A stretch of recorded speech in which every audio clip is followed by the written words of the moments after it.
多少がつけたんでしょう。まったくかっこいいね。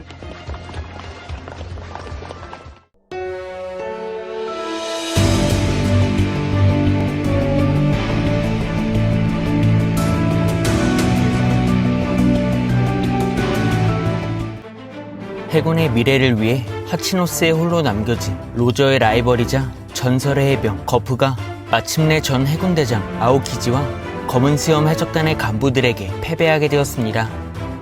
이처럼 거프는 해군의 미래를 위해 이번 전투에 참전했지만 어쩌면 해군의 진정한 미래를 만들어준 인물은 바로 거프가 아닐까 싶은데요. 그래서 오늘의 영상은 거프의 마지막 결전이 펼쳐진 원피스 1088화 전투신 분석과 이제 곧 거프의 패배 소식을 듣게 될 원수 아카이누와 부처 생고쿠 그리고 해군과 세계 정부의 갈등이 본격적으로 만들어질 수 있는 다음 내용을 예측해보겠습니다.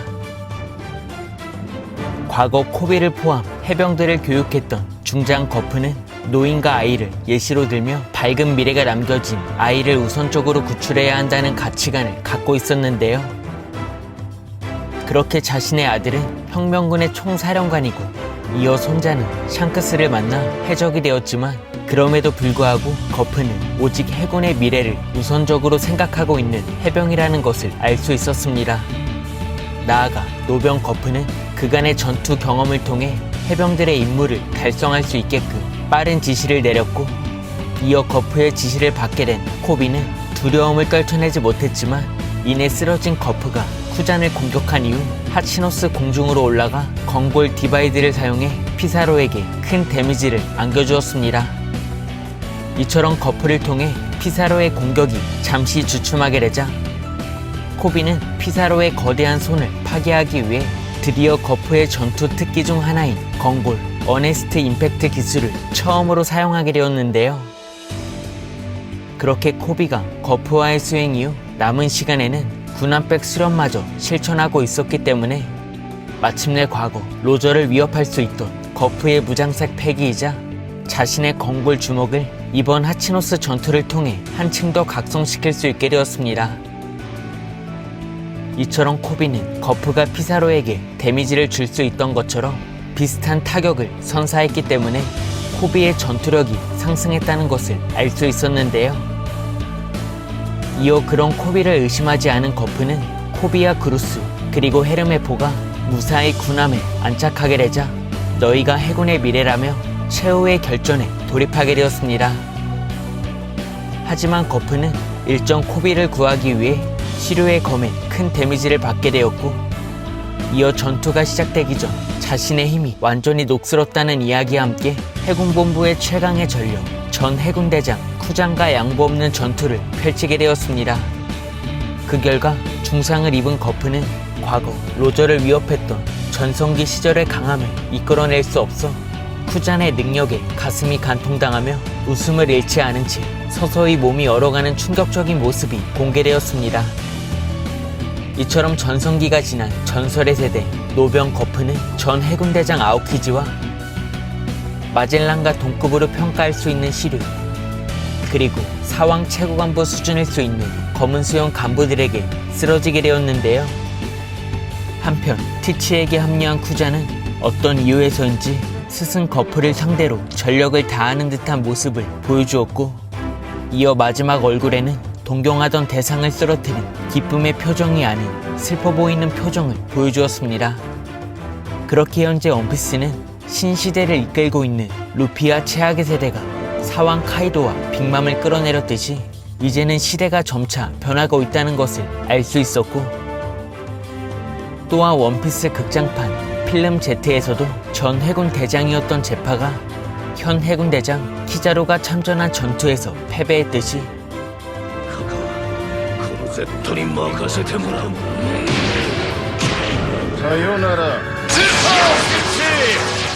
아무리 전설급 거프라도 쓰러질 수밖에 없는 상황이 만들어진 것 같습니다. 한편 원피스 세계관 전설급의 강자들은 나이를 들어감에 따라 지병을 얻을 수 있고 전성기급 강함을 발휘할 수 없지만 반면 무리민들의 이야기가 전개되는 화산 기한이나 브레이커의 설정들은 나이가 들어도 내력이나 내공을 쌓을 수 있어 무림을 지탱하는 10대 고수들은 대거 나이가 든 노인들이었는데요. 이처럼 원피스 세계관은 나이를 먹음에 따라 전성기의 강함을 잃을 수밖에 없어. 정상결전의 흰수염, 그리고 거프의 최후의 전투가 패배로 직결되며 감동적이고 때로는 슬픈 장면들이 차례로 연출되었습니다. 분명 이전 세대의 전설급 강자들이 신시대에게 패배하는 모습은 다소 아쉬울 수 있지만 그런 점이 독자들의 마음과 심금을 울릴 수 있는 원피스만의 특징이라 강점이라 생각할 수 있는데요. 時代の残党だ。振り返るな。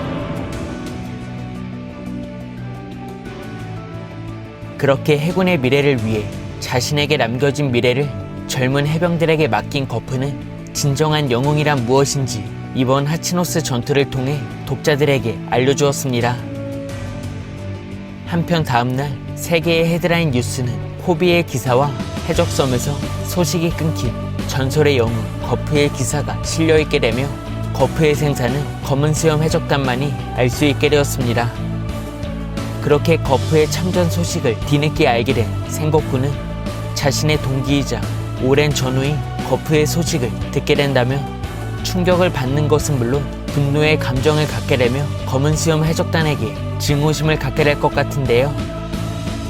나아가 해군의 장교들은 일정 극장판 과거의 스승 제파와 격돌하면서 눈물을 머금 중장도 있었기 때문에 지금까지 거프가 잃은 명성이나 정의감을 동경한 해군의 많은 병사들이 엄청난 충격을 받게 될 것 같습니다. 이어 원수 아카이누는 비록 거프의 제자는 아니었지만 꾸준한 수행을 통해 오직 패기만으로 로조의 라이벌이자 세계관 최강자였던 거프의 강함만을 동경했을 것 같은데요. 이처럼 서로의 정의는 다를지라도 현재 아카이누는 해군의 정점 원수이기 때문에 이번 사건을 통해 거프의 복수를 위한 수많은 해병들의 각오와 목소리를 듣게 되며 오르성과의 면담을 요청할 것 같습니다. 하지만 현재 오르성은 혁명군 사부를 마리조아에서 놓치게 되며 심기가 불편할 수 있고 나아가 일전 검은 수염에게 가담할 수 있는 쿠잔을 언급한 적이 있기 때문에 천룡인을 싫어하고 뒤에 이름을 지닌 거프의 안건을 대수롭지 않게 처리할 것 같은데요.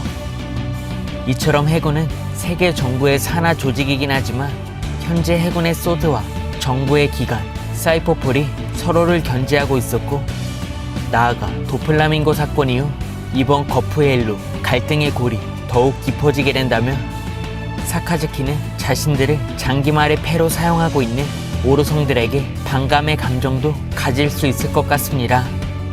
나아가 아무도 앉을 수 없다는 허의 옥자의 주인이자 절대적 지배자가 세계에 존재하고 있다는 사실마저 아카이누와 해군이 알게 된다면 그때는 오르성의 명령을 거부할 수 있는 초유의 사태도 발생할 수 있을 것 같은데요. 이처럼 영웅 거프의 기사에 수많은 해군의 전력이 분노할 수 있어 그 분노의 감정을 사왕에게 돌리게 된다면 아카이누의 선택지는 분노한 해군의 사기를 떨어뜨리지 않기 위해 원수로서 결단을 내려야 할 것 같고 이어 세간의 뉴스에는 에그헤드를 점거한 사왕 루피의 소식도 실려 있었기 때문에 원수로 등극한 이후 언제나 결전 대기 명령을 받은 아카이누가 드디어 사항과의 전투에 본격적으로 참전할 수 있을 것 같습니다. 이처럼 로조의 라이벌 거프의 생사는 추후에 알게 될 것 같지만 하치노스로 돌아온 티치가 자신의 목적과 야망 중 하나인 해적섬을 국가로 인정받기 위해 거프를 인질로 삼아 세계 정부와 거래할 수 있을 것 같은데요. 과연 티치는 거프의 목숨과 바꾸어 해적섬을 하나의 국가로 만들 수 있을지 아니면 30억의 현상금을 지닌 거프를 크로스 길드에 넘겨주게 될지는 앞으로 전개될 원피스 최신화를 기대해보면 좋을 것 같습니다.